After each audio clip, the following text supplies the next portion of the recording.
ನಮಸ್ತೆ. ನೀವು ಕೇಳುತ್ತಿದ್ದೀರಿ ಪ್ರೇಮ್ ಅನ್ಮೋಲ್ ಹೋತಾ ಹೈ ವಾಣಿ. ನಾನು ನಿಮ್ಮ ಹೋಸ್ಟ್ ವಾಣಿ. ಕಳೆದ ಸಂಚಿಕೆಯಲ್ಲಿ ನಾನು ಮರಳಿದ ನಂತರ ಸ್ವಪ್ನಿಲ್ನಿಂದ ಅನಿರೀಕ್ಷಿತ ಕರೆ ಬಂದಿತ್ತು. ಇಂದು ನೀವು ಕೇಳುವಿರಿ ಸ್ವಪ್ನಿಲ್ನ ವಿಡಿಯೋ ಕಾಲ್ನಲ್ಲಿ ನನ್ನ ಅತಿರೇಕದ ಮಾತುಗಳು, ಒಬ್ಬ ವಿಧುರನ ಪ್ರಸ್ತಾವನೆಯು ನನ್ನ ಪಪ್ಪಾರ ಏಕಾಂಗಿತನವನ್ನು ನನಗೆ ಅರಿವು ಮಾಡಿಸಿದ್ದು, ಮತ್ತು ಅಲ್ಕಾ ಮ್ಯಾಮ್ ಜೊತೆಗಿನ ಆ ಡಿನ್ನರ್, ಅಲ್ಲಿ ನನ್ನ ಮದುವೆಯ ಚರ್ಚೆ ಆರಂಭವಾಗಲಿದೆ. ಸ್ವಪ್ನಿಲ್ನ ವಿಡಿಯೋ ಕಾಲ್ ಮತ್ತು ವಸ್ತ್ರಗಳ ರಹಸ್ಯ. ನಿಯಂತ್ರಣ ತಪ್ಪಿದ ಮಾತುಗಳು. ಸ್ವಪ್ನಿಲ್ನ ವಿಡಿಯೋ ಕಾಲ್ ನೋಡಿದ ತಕ್ಷಣ ನಾನು ಹಾಸಿಗೆಯಿಂದ ಎದ್ದೆ ಮತ್ತು ಆವೇಶದಲ್ಲಿ ಹೇಳಿದೆ, ಹಾಸಿಗೆಯ ಮೇಲೆ ಮಲಗಿ ನಾನು ನಿಮ್ಮನ್ನೇ ನೆನೆಯುತ್ತಿದ್ದೆ. ಆಮೇಲೆ, ಹೌದು ಸ್ವಪ್ನಿಲ್, ನಾನು ನಿಮ್ಮನ್ನು ತುಂಬಾ ಮಿಸ್ ಮಾಡುತ್ತಿದ್ದೇನೆ. ನನ್ನ ವಾಣಿಯ ಮೇಲೆ ನನಗೆ ಯಾವುದೇ ನಿಯಂತ್ರಣವಿರಲಿಲ್ಲ. ವಸ್ತ್ರಗಳ ನೆಪ. ತಾನು ಒಂದು ತಪ್ಪು ಮಾಡಿದ್ದೇನೆ ಎಂದು ಸ್ವಪ್ನಿಲ್ ಹೇಳಿದ. ನನ್ನ ಕೆಲವು ವಸ್ತ್ರಗಳು ಅವನ ಬಳಿಯೇ ಉಳಿದುಬಿಟ್ಟಿವೆ ಎಂದು ಹೇಳುತ್ತಾ, ಕ್ಯಾಮೆರಾವನ್ನು ತನ್ನ ಬೆಡ್ ಮೇಲೆ ಇಟ್ಟಿದ್ದ ಆ ವಸ್ತ್ರಗಳ ಕಡೆ ತಿರುಗಿಸಿ ತೋರಿಸಿದ. ರೋಮಾಂಚಕ ಕಲ್ಪನೆ. ನನ್ನ ಮನಸ್ಸಿನಲ್ಲಿ ಒಂದು ಪ್ರಶ್ನೆ ಮೂಡಿತು. ನನ್ನ ವಸ್ತ್ರಗಳನ್ನು ತನ್ನ ಬೆಡ್ ಮೇಲೆ ಇಟ್ಟುಕೊಂಡು ಸ್ವಪ್ನಿಲ್ ನಾನು ಅವನ ಜೊತೆ ಇರುವುದಾಗಿ ಕಲ್ಪಿಸಿಕೊಳ್ಳುತ್ತಿದ್ದಾನೆಯೇ? ಇದು ಒಳ್ಳೆಯದೇ ಎಂದು ನನಗೆ ಅನಿಸಿತು. ನನ್ನ ಈ ನೆನಪುಗಳು ಅವನ ಭಾವನೆಗಳಲ್ಲಿ ನಾನು ಭಾಗಿಯಾಗಲು ಒಂದು ಅವಕಾಶ ನೀಡುತ್ತಿವೆ. ವಿಚಾರ ಮತ್ತು ವಿದಾಯ. ಈ ನೆನಪುಗಳು ಕ್ರಮೇಣ ಮಸುಕಾಗುತ್ತವೆ ಎಂದು ಸ್ವಪ್ನಿಲ್ ಹೇಳಿದ, ಮತ್ತು ಶೀಘ್ರದಲ್ಲೇ ಭಾರತಕ್ಕೆ ಬರುವುದಾಗಿ ವಾಗ್ದಾನ ಮಾಡಿದ. ಕಾಲ್ ಕಟ್ ಆದ ನಂತರ ನಾನು ಮತ್ತೆ ಆ ಮಧುರವಾದ ಆಲೋಚನೆಗಳಲ್ಲಿ ಮುಳುಗಿ ಹೋದೆ. ಅಸುರಕ್ಷಿತ ವಿಧುರನ ಪ್ರಸ್ತಾವನೆ. ಅನಿರೀಕ್ಷಿತ ಪ್ರಸ್ತಾವನೆ. ಒಂದು ಸಂಜೆ ನಾನು ನನ್ನ ಶಿಷ್ಯೆ ಸೌಮ್ಯ ಮನೆಯಿಂದ ಹಿಂತಿರುಗುತ್ತಿದ್ದಾಗ, ಅವಳ ತಂದೆ ಯೋಗೇಶ್ ಜಿ ನನ್ನನ್ನು ತಡೆದರು. ತಮ್ಮ ಏಕಾಂಗಿತನವನ್ನು ವ್ಯಕ್ತಪಡಿಸುತ್ತಾ ನೇರವಾಗಿ ನನ್ನನ್ನು ವಿವಾಹವಾಗುವುದಾಗಿ ಪ್ರಸ್ತಾವನೆ ಇಟ್ಟರು. ತಂದೆಯ ಪ್ರತಿಬಿಂಬ. ಯೋಗೇಶ್ ಜಿ ಅವರ ಪ್ರಸ್ತಾವನೆ ನನಗೆ ಇಷ್ಟವಾಗಲಿಲ್ಲ. ಆದರೆ ನಾನು ತಪ್ಪು ತಿಳಿಯಲಿಲ್ಲ. ನಾನು ಹೀಗೆ ಯೋಚಿಸಿದೆ, ನನ್ನ ಪಪ್ಪಾ ಕೂಡ ವಿಧುರರೇ ಅಲ್ವಾ? ಪಪ್ಪಾ ಕೂಡ ತಮ್ಮ ಅವಶ್ಯಕತೆಗಳ ಬಗ್ಗೆ ಯೋಚಿಸಿರಬಹುದು. ಆದರ್ಶ ಮತ್ತು ಏಕಾಂಗಿತನ. ವಯಸ್ಸಾದ ವಿಧುರ ವಿವಾಹವಾಗದಿರುವುದನ್ನು ಸಮಾಜವು ಆದರ್ಶವಾಗಿ ನೋಡುತ್ತದೆ. ಆ ಆದರ್ಶಕ್ಕಾಗಿಯೇ ನಾನು ಪಪ್ಪಾರನ್ನು ಒಬ್ಬಂಟಿಯಾಗಿ ಬಿಡಬಾರದೆಂಬ ಚಿಂತೆಯಲ್ಲಿ ಅವಿವಾಹಿತಳಾಗಿರಲು ನಿರ್ಧರಿಸಿದ್ದೆ. ನಿರ್ಣಾಯಕ ಡಿನ್ನರ್. ಮಸುಕಾದ ನೆನಪುಗಳು.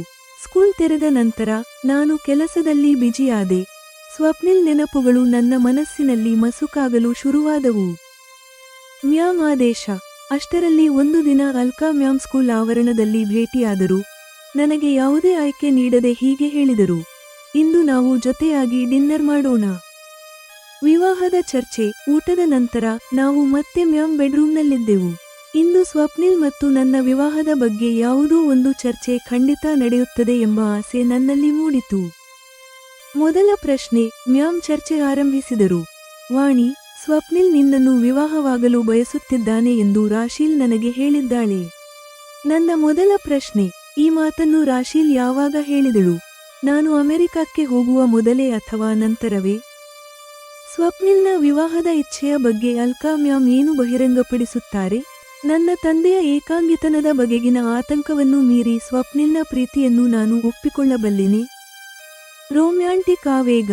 ಸಾಮಾಜಿಕ ಆದರ್ಶಗಳ ಸವಾಲು ಮತ್ತು ನಿರ್ಣಾಯಕ ವಿವಾಹ ಚರ್ಚೆ. ಪ್ರೇಮ್ ಅನ್ಮೋಲ್ ಹೋತಾ ಹೈ ವಾಣಿ ಯಲ್ಲಿ ನೀವು ಕೇಳುವಿರಿ. ಎಪಿಸೋಡ್ 62. ಸ್ವಪ್ನಿಲ್ನ ವಿಡಿಯೋ ಕಾಲ್, ವಿಧುರನ ಪ್ರಸ್ತಾವನೆ ಮತ್ತು ಅಲ್ಕಾ ಮ್ಯಾಮ್ ಡಿನ್ನರ್ ಆಮಂತ್ರಣ. ನಾನು ತಕ್ಷಣ ಹಾಸಿಗೆಯಿಂದ ಎದ್ದು ಮೊಬೈಲ್ ಮೇಲೆ ಜಿಗಿದಿದ್ದೇನೆ. ಸ್ಕ್ರೀನ್ ಮೇಲೆ ಸ್ವಪ್ನಿಲ್ನ ಸುಂದರ ಮುಖ ಪ್ರಕಾಶಿಸುತ್ತಿದೆ. ಇದು ವಿಡಿಯೋ ಕಾಲ್. ನಾನು ಮತ್ತೆ ಸ್ವಪ್ನಿಲ್ನನ್ನು ನೋಡಲಿದ್ದೇನೆ. ನನ್ನ ಮನಸ್ಸು ನವಿಲಿನಂತೆ ಕುಣಿಯುತ್ತಿದೆ. ನಾನು ಕರೆ ಸ್ವೀಕರಿಸಿದ್ದೇನೆ. ಬಹುಶಃ ಮನಸ್ಸಿನಲ್ಲಿ ನಡೆಯುತ್ತಿದ್ದ ಆವೇಶದ ಪ್ರಭಾವವೋ ಏನು? ಸ್ವಪ್ನಿಲ್ ಏನಾದರೂ ಹೇಳುವ ಮೊದಲೇ ನಾನು ಹೇಳಿದ್ದೇನೆ, ಹಾಸಿಗೆಯ ಮೇಲೆ ಮಲಗಿ ನಾನು ನಿಮ್ಮನ್ನೇ ನೆನೆಯುತ್ತಿದ್ದೆ. ಮಾತುಗಳು ಹೊರಬಂದಿವೆ. ಇದಕ್ಕೆ ಸ್ವಪ್ನಿಲ್ ಏನು ಅರ್ಥ ಮಾಡಿಕೊಳ್ಳುತ್ತಾನೋ ಎಂದು ನಾನು ಸಂಕೋಚಪಟ್ಟೆ. ಸ್ವಪ್ನಿಲ್ ನಗುತ್ತಾ ಕೇಳುತ್ತಿದ್ದಾನೆ, ನನ್ನನ್ನು ಮಿಸ್ ಮಾಡುತ್ತಿದ್ದೀರಾ? ಹೌದು ಸ್ವಪ್ನಿಲ್, ನಾನು ನಿಮ್ಮನ್ನು ತುಂಬಾ ಮಿಸ್ ಮಾಡುತ್ತಿದ್ದೇನೆ. ನನ್ನ ಬಾಯಿಂದ ಮಾತುಗಳು ತಾವಾಗಿಯೇ ಬರುತ್ತಿವೆ. ನನ್ನ ವಾಣಿಯ ಮೇಲೆ ನನಗೆ ನಿಯಂತ್ರಣವಿಲ್ಲ ಎಂದು ನನಗೆ ಅನಿಸುತ್ತಿದೆ. ಇದು ನನಗೆ ಅತ್ಯಂತ ಸಂತೋಷದ ಸಂಗತಿ. ನೀವು ನನ್ನನ್ನು ನೆನಪಿನಲ್ಲಿಟ್ಟಿದ್ದೀರಿ. ಸ್ವಪ್ನಿಲ್ ಮುಖದಲ್ಲಿ ಪ್ರಸನ್ನತೆ ವ್ಯಕ್ತವಾಗುತ್ತಿದೆ. ನಿಮ್ಮನ್ನು ಮತ್ತೆ ನೋಡಲು ಸಾಧ್ಯವಾಗುವುದಕ್ಕಿಂತ ಒಳ್ಳೆಯದು ಬೇರೇನೂ ಇರಲು ಸಾಧ್ಯವಿಲ್ಲ. ನನ್ನ ವಾಣಿಯು ಹಿಂದಿನ ತಪ್ಪುಗಳಿಂದ ಪಾಠ ಕಲಿಯುತ್ತಲೇ ಇಲ್ಲ. ಆದರೆ ನೀವು ನನ್ನನ್ನು ನಿಮ್ಮ ದರ್ಶನದಿಂದ ಏಕೆ ವಂಚಿತರನ್ನಾಗಿ ಮಾಡಿದ್ದೀರಿ? ಲೈಟ್ ಆನ್ ಮಾಡಿ, ಸ್ವಪ್ನಿಲ್ ಆತುರದಿಂದ ಹೇಳುತ್ತಿದ್ದಾನೆ. ನನಗೆ ನನ್ನ ತಪ್ಪಿನ ಅರಿವಾಯಿತು. ನಾನು ಲೈಟ್ ಆನ್ ಮಾಡಿದ್ದೇನೆ.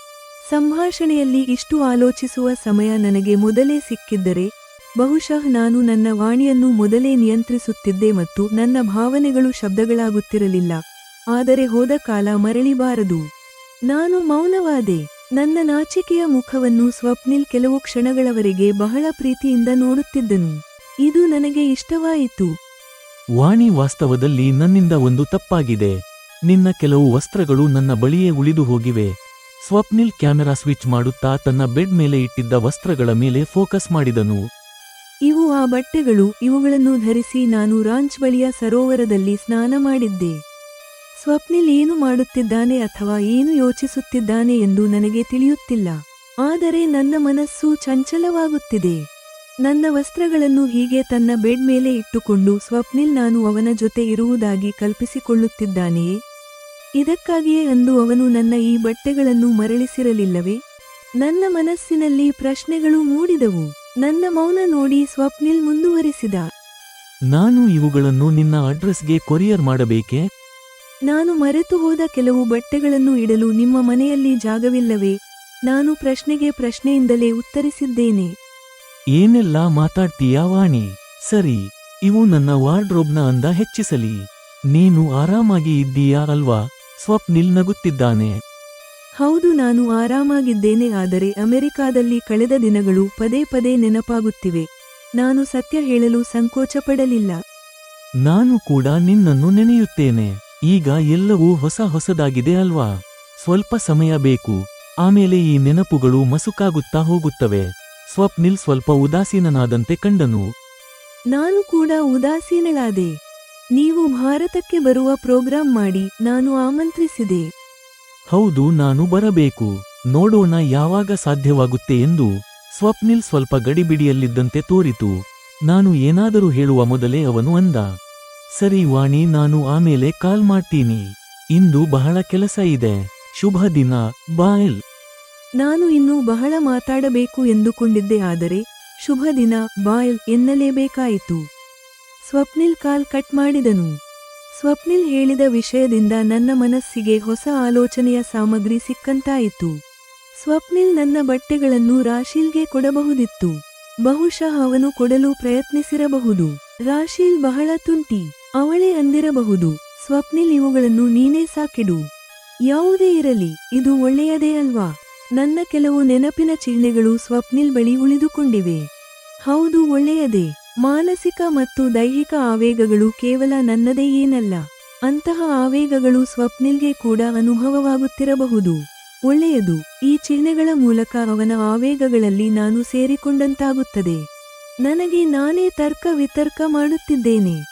ಈ ಮಂಥನದಿಂದ ನನ್ನ ಮನಸ್ಸಿನಲ್ಲಿ ಒಂದು ಸಿಹಿ ಅನುಭವ ಮೂಡುತ್ತಿದೆ. ಅದರೊಂದಿಗೆ ನಾನು ನಿದ್ರೆಗೆ ಜಾರಿದೆ. ಮರುದಿನದಿಂದ ಪಪ್ಪಾ ಸ್ವಪ್ನಿಲ್ ಬಗ್ಗೆ ನನ್ನ ಹತ್ತಿರ ಮಾತಾಡ್ತಾರೆ ಎಂದು ಕಾಯುತ್ತಿದ್ದೆ. ಅಲ್ಕಾ ಮ್ಯಾಮ್ ಏಕೆ ನನ್ನನ್ನು ಡಿನ್ನರ್ಗೆ ಕರೆಯುತ್ತಿಲ್ಲವೆಂದು ದೂರು ಇತ್ತು. ದಿನಗಳು ಹೀಗೆಯೇ ಉರುಳಿದವು. ಸ್ವಪ್ನಿಲ್ನ ಆಲೋಚನೆಗಳೇ ನನ್ನ ಮನದಲ್ಲಿ ತುಂಬಿವೆ. ಸ್ಕೂಲ್ ರಜೆಗಳು ಮುಗಿಯುತ್ತಿವೆ. ನನ್ನ ಗಮನ ಸೌಮ್ಯ ಕಡೆಗೆ ಹೊರಳಿತು. ಅವಳು ಹೇಗಿದ್ದಾಳೆ? ಅವಳು ತನ್ನ ತಾಯಿಯನ್ನು ಕಳೆದುಕೊಂಡಿದ್ದಾಳೆ. ಒಂದು ಸಂಜೆ ನಾನು ಸ್ಕೂಟಿಯಲ್ಲಿ ಅವಳ ಮನೆಗೆ ತಲುಪಿದೆ. ನಮ್ಮಿಬ್ಬರ ನಡುವೆ ಬಹಳ ಮಾತುಕತೆ ನಡೆಯಿತು. ಸೌಮ್ಯ ಈಗ ಸುಧಾರಿಸಿಕೊಂಡಿದ್ದಾಳೆಂದು ನನಗೆ ಸಮಾಧಾನವಾಯಿತು. ನಾನು ಅವಳಿಂದ ವಿದಾಯ ತಗೊಂಡೆ. ಸ್ವಲ್ಪ ದೂರ ಹೋಗಿದ್ದೆ. ಆಗ ಒಬ್ಬ ಬೈಕ್ ಸವಾರ ನನ್ನನ್ನು ನಿಲ್ಲಲು ಕೈ ಸನ್ನೆ ಮಾಡಿದನು. ಹೆಲ್ಮೆಟ್ ಹಾಕಿದ್ದರಿಂದ ಅವನನ್ನು ಗುರುತಿಸಲು ಸಾಧ್ಯವಾಗಲಿಲ್ಲ. ಹೆಲ್ಮೆಟ್ನಲ್ಲೂ ನನ್ನನ್ನು ಗುರುತಿಸುತ್ತಿರುವ ಇವನು ಯಾರಿರಬಹುದು ಎಂದು ಆಶ್ಚರ್ಯವಾಯಿತು. ಸ್ವಲ್ಪ ಭಯವಾಯಿತು. ಆದರೂ ಸ್ಕೂಟಿಯನ್ನು ಪಕ್ಕಕ್ಕೆ ನಿಲ್ಲಿಸಿದೆ. ಅವನು ನನ್ನ ಪಕ್ಕಕ್ಕೆ ಬಂದನು. ಬೈಕ್ ನಿಲ್ಲಿಸಿ ಹೆಲ್ಮೆಟ್ ತೆಗೆದನು. ಇವನು ಸೌಮ್ಯಾಳ ತಂದೆ ಯೋಗೇಶ್. ನಾನು ಹೆಲ್ಮೆಟ್ ತೆಗೆದೆ. ಕುತೂಹಲದಿಂದ ಅವನನ್ನು ನೋಡಿ ವಂದಿಸಿದೆ. ಅವನು ಅಗತ್ಯಕ್ಕಿಂತ ಹೆಚ್ಚು ಸಂತೋಷ ತೋರಿಸುತ್ತಿದ್ದನು. ನಮ್ಮ ನಡುವೆ ಶಿಷ್ಟಾಚಾರದ ಮಾತುಗಳಾದವು. ನಾನು ಹೋಗಲು ಆತುರ ತೋರಿದಾಗ ಅವನು ಅಂದ, ವಾಣಿ ಮ್ಯಾಮ್, ಹೆಂಡತಿಯನ್ನು ಕಳೆದುಕೊಂಡ ಮೇಲೆ ನನಗೆ ಬಹಳ ಏಕಾಂಗಿತನ ಕಾಡುತ್ತಿದೆ. ಅವನು ನಿಂತನು. ಇಂತಹ ಮಾತುಗಳನ್ನು ಇವನು ನನಗೆ ಏಕೆ ಹೇಳುತ್ತಿದ್ದಾನೆ ಎಂದು ಯೋಚಿಸುತ್ತಿದ್ದೇನೆ. ನಾನು ಪುನಃ ವಿವಾಹವಾಗುವುದೇ ಈ ಏಕಾಂಗಿತನ ಹೋಗಲಾಡಿಸಲು ಇರುವ ದಾರಿ ಎಂದು ನನಗನಿಸುತ್ತಿದೆ. ನಂದೊಂದು ಪ್ರಸ್ತಾವನೆ ಇದೆ. ನಾನು ನಿಮ್ಮನ್ನು ಮದುವೆಯಾಗಲು ಬಯಸುತ್ತಿದ್ದೇನೆ. ಇದರ ಬಗ್ಗೆ ಯೋಚಿಸಿ. ನಿಮಗೆ ಇದು ಇಷ್ಟವಿಲ್ಲದಿದ್ದರೆ ಈ ಬಗ್ಗೆ ಯಾರಿಗೂ ಹೇಳಬೇಡಿ. ಅವನು ಯಾವುದೋ ಪಾಠ ಒಪ್ಪಿಸಿದಂತೆ ಮಾತಾಡುತ್ತಿದ್ದನು. ಇದು ಅನಿರೀಕ್ಷಿತ. ಅವನು ನನ್ನ ಪ್ರಿಯ ಶಿಷ್ಯೆಯ ತಂದೆ. ನಾನು ಸಂಯಮದಿಂದ ಇದ್ದೆ. ನಾನು ನಿಮ್ಮ ಪ್ರಸ್ತಾವನೆ ಬಗ್ಗೆ ಯೋಚಿಸುವೆ ಎಂದು ಹೇಳಿ ಅಲ್ಲಿಂದ ಹೊರಬಂದೆ.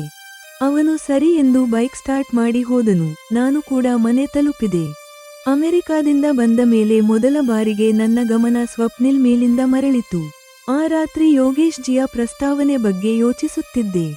ಯೋಗೇಶ್ ಜಿ ಮಾತುಗಳು ನನಗೆ ಇಷ್ಟವಾಗದಿದ್ದರೂ ನಾನು ಅದನ್ನು ಕೆಟ್ಟದ್ದಾಗಿ ಭಾವಿಸಲಿಲ್ಲ. ಕಾರಣ ನನ್ನ ಪಪ್ಪ. ಅವರು ಒಬ್ಬ ವಿಧುರರು. ಯೋಗೇಶ್ ಈಗ ವಿಧುರನಾಗಿರುವ ವಯಸ್ಸಿನಲ್ಲೇ ಪಪ್ಪ ಕೂಡ ವಿಧುರರಾಗಿದ್ದರು. ಒಂದು ವೇಳೆ ಪಪ್ಪ ಪುನಃ ಮದುವೆಯಾಗಿದ್ದರೆ ಪರಿಸ್ಥಿತಿ ಹೇಗಿರುತ್ತಿತ್ತು ಎಂದು ಊಹಿಸಿದೆ. ಪಪ್ಪಾರ ಮಾನಸಿಕ ಮತ್ತು ದೈಹಿಕ ಅಗತ್ಯಗಳು ಕೂಡ ಯೋಗೇಶನಂತೆಯೇ ಇರುತ್ತಿದ್ದವು. ಅವನ ಪ್ರಸ್ತಾವನೆ ಇಷ್ಟವಾಗದಿದ್ದರೂ ನಾನು ಕೆಟ್ಟ ಪ್ರತಿಕ್ರಿಯೆ ಕೊಡದಿರುವುದು ಒಳ್ಳೆಯದಾಯಿತು. ಪ್ರತಿಯೊಬ್ಬರೂ ತಮ್ಮ ಅಗತ್ಯಗಳ ಪೂರೈಕೆಗೆ ಪ್ರಯತ್ನಿಸುವುದು ಸಹಜ ತಾನೆ. ಯೋಗೇಶ್ ಜಿ ಪ್ರಯತ್ನಿಸಿದರೆ ತಪ್ಪೇನು? ಅಮ್ಮ ತೀರಿಹೋದ ಮೇಲೆ ಪಪ್ಪ ಮದುವೆಯಾಗಿದ್ದರೆ ಬಹುಶಃ ಇಂದು ಅವರು ಒಬ್ಬಂಟಿಯಾಗಿರುತ್ತಿರಲಿಲ್ಲ. ಅವರು ಒಬ್ಬಂಟಿಯಾಗಿರದಿದ್ದರೆ ನಾನು ವಿವಾಹವಾಗದ ಸಂಕಲ್ಪ ಏತಕ್ಕೆ ಮಾಡುತ್ತಿದ್ದೆ? ವಯಸ್ಸಾದ ವಿಧುರ ಮದುವೆಯಾಗದಿರುವುದನ್ನು ಸಮಾಜ ಆದರ್ಶವಾಗಿ ನೋಡುತ್ತದೆ. ಆದರೆ ಅಂತಹ ಆದರ್ಶದಿಂದ ನನ್ನ ಜೀವನಕ್ಕೆ ಏನೂ ಸುಖವಿಲ್ಲ.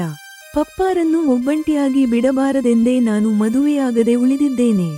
ಪಪ್ಪ ಯಾವಾಗಲೂ ಇರಲು ಸಾಧ್ಯವಿಲ್ಲ. ಅವರು ಹೋದ ಮೇಲೆ ನನ್ನ ಮದುವೆಯ ವಯಸ್ಸು ಅಲ್ಕಾ ಮ್ಯಾಮ್ನಂತೆ ಕಳೆದು ಹೋಗಿರುತ್ತದೆ. ಅಲ್ಕಾ ಮ್ಯಾಮ್ ಬ್ರಹ್ಮಚರ್ಯವನ್ನು ಸಹಜವಾಗಿ ನಿಭಾಯಿಸಿದ್ದಾರೆ. ಸ್ವಪ್ನಿಲ್ ಬಂದ ಮೇಲೆ ನನಗೆ ಈ ಬಗ್ಗೆ ಸಂಶಯ ಮೂಡುತ್ತಿದೆ. ಆ ರಾತ್ರಿ ಇದರ ಬಗ್ಗೆ ಬಹಳ ಆಲೋಚಿಸಿದೆ.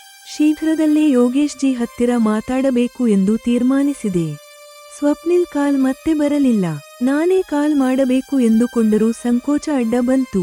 ರಾಶೀಲ್, ಅಲ್ಕಾ ಮ್ಯಾಮ್ ಅಥವಾ ಪಪ್ಪ ಕೂಡ ನನ್ನ ವಿವಾಹದ ಬಗ್ಗೆ ಮಾತಾಡಲಿಲ್ಲ. ಈಗ ಸ್ಕೂಲ್ ಕೂಡ ಓಪನ್ ಆದವು.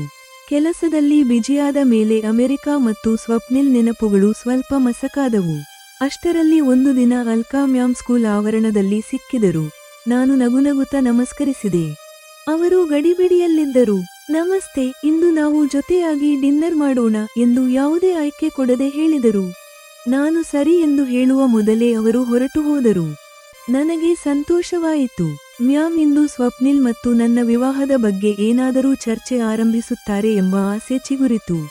ಒಂದು ವೇಳೆ ಅದು ನಡೆದರೆ ನಾನು ಏನು ಹೇಳಬೇಕೆಂದು ಅವರ ಮನೆ ತಲುಪುವ ಮೊದಲೇ ಬಹಳ ಆಲೋಚನೆ ಮಾಡಿಕೊಂಡಿದ್ದೆ. ಊಟದ ನಂತರ ನಾವು ಮ್ಯಾಮ್ ಬೆಡ್ರೂಮ್ನಲ್ಲಿದ್ದೆವು. ಸಂಭಾಷಣೆ ಅವರೇ ಆರಂಭಿಸಿದರು. ವಾಣಿ, ಸ್ವಪ್ನಿಲ್ ನಿನ್ನನ್ನು ವಿವಾಹವಾಗಲು ಬಯಸುತ್ತಿದ್ದಾನೆಂದು ರಾಶೀಲ್ ನನಗೆ ಹೇಳಿದ್ದಾಳೆ. ಮ್ಯಾಮ್ ನನ್ನ ಮುಖ ನೋಡುತ್ತಾ ಹೇಳಿದರು. ಈ ಮಾತನ್ನು ರಾಶೀಲ್ ಯಾವಾಗ ಹೇಳಿದಳು? ನನ್ನ ಅಮೆರಿಕ ಪ್ರವಾಸದ ಮೊದಲೋ ಅಥವಾ ನಂತರವೋ ಎಂದು ನಾನು ಕೇಳಿದೆ. ಜೆಮಿನಾಯ್ ಅವರ ವಿಶ್ಲೇಷಣೆ ಮತ್ತು ಪ್ರಸ್ತುತಿ ಸೂಚನೆಗಳು.